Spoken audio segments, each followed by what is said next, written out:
Bonjour à tous, bienvenue sur ABC Juris. Aujourd'hui, je voulais revenir sur une question que l'on me pose régulièrement. Est-ce que je peux embaucher en étant en micro-entreprise et est-ce que c'est ou non une bonne idée? Alors tout d'abord, un rappel sur la micro-entreprise pour que vous puissiez comprendre pourquoi c'est intéressant ou non d'embaucher un salarié en étant micro-entrepreneur. Tout d'abord, on rappellera que la micro-entreprise, c'est une comptabilité à l'encaissement. Cela veut dire qu'on tient compte de l'argent qui rentre dans les caisses du micro-entrepreneur. La micro-entreprise n'a pas de personnalité morale.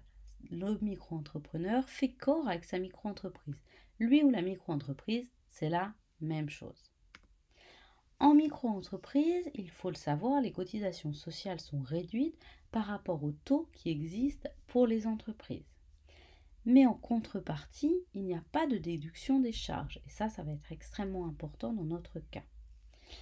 Et enfin, c'est une forme d'entreprise qui a été créée pour les personnes qui veulent exercer une activité seules ou qui n'ont pas besoin d'exercer une activité avec quelqu'un d'autre. Donc vous avez déjà un début de réponse sur est-ce pertinent d'embaucher un salarié en micro-entreprise. Alors, tout d'abord, on va revenir sur le fait de est-ce que c'est possible? Est-ce que je peux embaucher un salarié en étant micro-entrepreneur? Eh bien oui, mais de la même façon qu'il est possible de le faire lorsque l'on n'a pas son entreprise et que l'on veut embaucher un salarié, par exemple, chez soi. Rien n'interdit à une personne d'en embaucher une autre. Donc rien n'interdit à un micro-entrepreneur d'en embaucher un autre. Quelles sont alors les conséquences? Si vous embauchez quelqu'un en tant que micro-entrepreneur, quel que ce soit d'ailleurs votre statut, vous devrez signer un contrat de travail. Évidemment, ça va sans dire, mais parfois, mieux en le rappelant, il faut appliquer le droit du travail. Cela signifie qu'il faudra également établir des fiches de paie, donc avoir une comptabilité particulière. Et également, cela signifie qu'il faudra payer des cotisations patronales.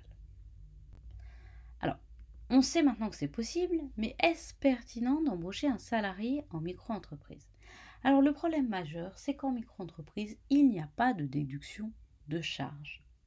Vous ne déduisez aucune charge. Cela signifie que vos cotisations sociales, vous devrez les payer sur des montants que vous allez reverser à votre salarié. Par exemple, si votre client vous paie 100 et que vous versez à votre salarié un salaire de 50, vous devrez payer quand même des cotisations sociales et des impôts sur le montant de 100. Donc on ne déduit rien. Donc ça veut dire qu'un salarié, ça va vous coûter extrêmement cher. Donc le problème de la micro-entreprise pour embaucher quelqu'un, c'est celui-ci. Alors est-ce que ça veut dire qu'il ne faut jamais embaucher? Alors, pas tout à fait. Il y a des cas dans lesquels embaucher un salarié en micro-entreprise peut être utile. Il faut que cela réponde à un besoin ponctuel, voire très ponctuel. C'est par exemple le cas de personnes qui ont besoin de se faire remplacer pour une période dans laquelle elles ne peuvent absolument pas travailler et ces personnes veulent garder leur clientèle parce que si elles ne peuvent pas travailler, évidemment, elles ne peuvent pas s'occuper de leurs clients. Donc parfois, même si cela coûte très cher et même si finalement cela n'apporte pas d'argent à l'entreprise parce que le bénéfice sera de zéro, certains micro-entrepreneurs préfèrent avoir un salarié ponctuellement afin de les remplacer. Et ça peut être intéressant également en cas de surcroît occasionnel de travail. Vous avez un surcroît de travail qui est ponctuel, c'est pas dans la croissance normale de l'entreprise, c'est d'un coup pour une raison ou une autre, vous avez besoin d'aide. Dans ce cas-là, ça peut être utile d'avoir un salarié plutôt que d'envoyer vos clients vers la concurrence. Alors quelles sont les autres solutions? Embaucher un salarié, on l'a vu, c'est pas l'idéal parce que le statut de micro-entrepreneur ne s'y prête pas. En revanche, je vous l'ai dit, c'est tout à fait faisable. La première solution, c'est de changer de forme sociale. Passer de micro-entreprise à entreprise, voire plutôt à société.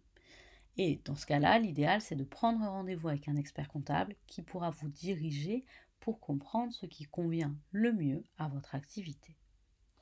Ensuite, il y a la sous-traitance. Vous pouvez sous-traiter une partie de votre activité. Alors là, on retombe sur le même problème que le salariat parce que vous allez payer des cotisations sociales sur les montants que vous allez verser à votre sous-traitant.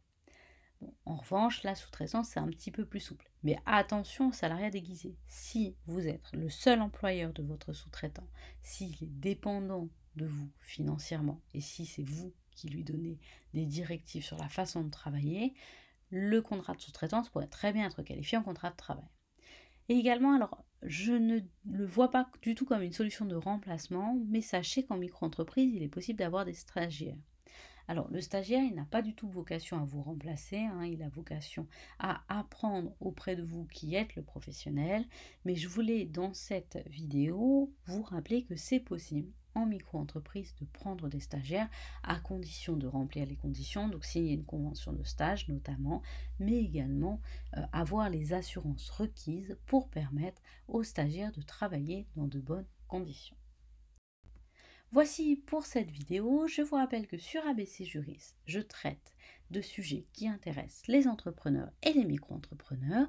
Pour me soutenir, je vous invite à vous abonner. Merci à tous ceux qui l'ont fait récemment puisque nous sommes maintenant 4000. Je vais bientôt vous proposer une vidéo pour fêter les 4000 abonnés. N'hésitez pas à partager, cliquer sur les vidéos, les regarder, les commenter et je vous retrouve très bientôt sur ABC Juris.